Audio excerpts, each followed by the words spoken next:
What sucks about Amazon streams, if I want to do an Amazon stream, is that if you go to Amazon, right, and you look in the, I'm not actually showing it. It gives you what city you live in and your zip code, and I just don't want to deal with that. So I probably won't do an Amazon stream until I figure out how to not do that.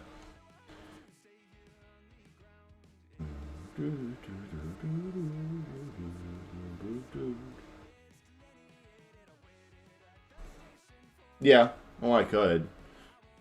Um, I mean, hell, let me check Amazon real quick.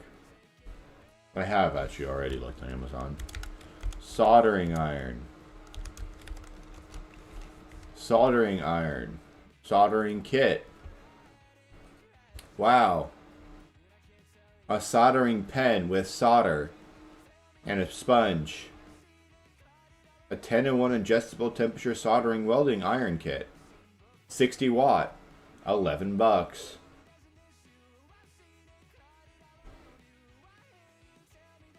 Fantech has a soldering iron kit? Huh.